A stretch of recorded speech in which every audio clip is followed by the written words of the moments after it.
Now, I want to talk to you about the other side of it, the actual foods that the majority of the world eats.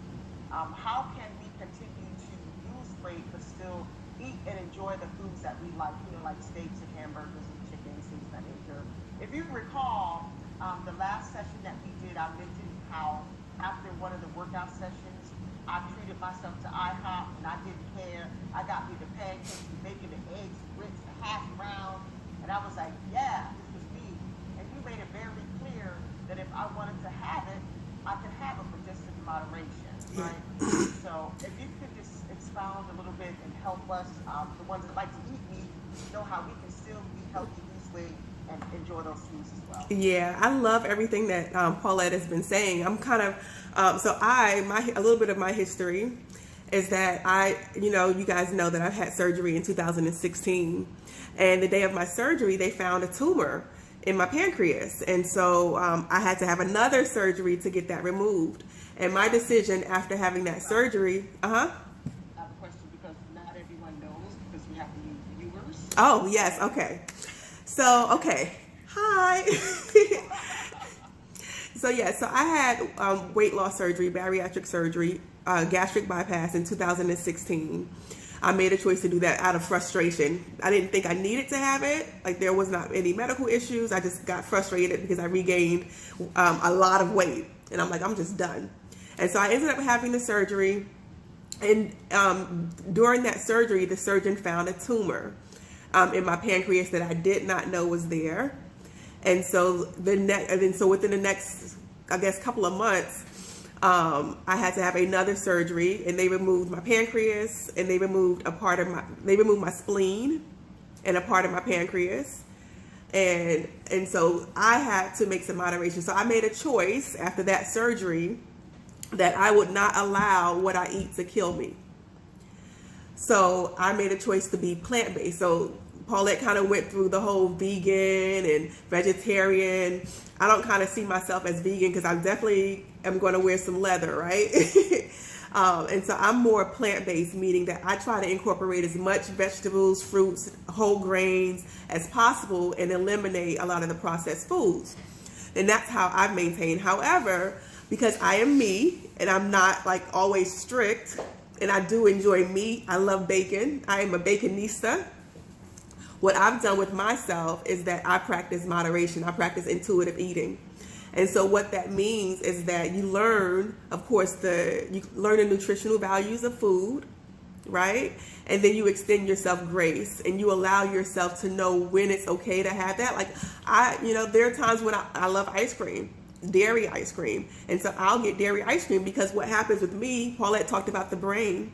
What happens with me is that if I restrict myself too much, that's when I binge, because I'm a binger. So kind of integrating the whole mental health piece into it. So what I tend to do is I'll go long periods of not having or restricting things that I really enjoy. And then I'm like, okay, I can't do this. I can't do this. And so I just binge and I just have it all the time. And then I find myself 6 months, a year later, and I'm like back at square one. And so for me, I needed to find some balance there. So I'm not at the point in my life where I can just cut everything cold turkey. But I can make a choice every day to be better. I can make a choice every day to incorporate more vegetables. I can make a choice every day to incorporate more fruits and whole grains and all that kind of good stuff. And so that's what I choose to do. And when we talk about the holiday season is coming, right? And this is like a big trigger to a lot of people that are in the weight loss community, because this is the time where we start starving ourselves. This is the time that we start going on these detox fasts when we're just drinking water, because number one, we want to be skinny. And we know we're coming up on social gatherings. COVID is a little bit different now, but typically this time of year, we're coming up on the time where we're going to be seeing family. We don't want to be called fat. We're going to be seeing, friends, right? And so this is the time that we're going to start starving ourselves so that we can make it through the holiday season. And that's what I used to do. And so I had to find a place of balance within myself, that I'm not starving myself as punishment for a food that I want to eat, because that's not healthy either. Like, I'd rather just have the food if I'm going to be unhealthy with myself. And so it's about balance. It's about being mindful of why you're eating why you're making the choices that you're making, and knowing that food is okay. It's supposed to be a good thing, right? And allowing yourself to experience the enjoyment behind food, because it's okay to enjoy food. Like, some people think that food is a punishment. We use food as a punishment to punish ourselves. We think that, carbs are bad. Carbs are not bad. Carbs are a great thing. Carbs give you energy. I used to be someone that was all keto. Keto is a great thing. It helps you to lose weight fast, but you can't sustain keto for the rest of your life. At least I couldn't before I binged.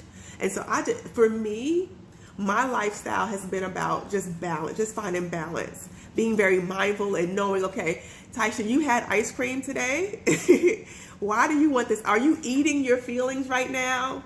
Like, what exactly is going on with you? So tapping into and leaning into the why behind your making your food choices, and it's really empowering to be able to say, you know what, I really want that ice cream, but I don't need it right now. I don't need it. Or, you know what, I've not had ice cream in a very long time. I want some. I love ice cream. And so for me, it's just about that mindfulness piece and our mindset towards food. And I think that that's where a lot of people, especially people in the weight loss community, kind of throw themselves off by being so rigid and so restrictive.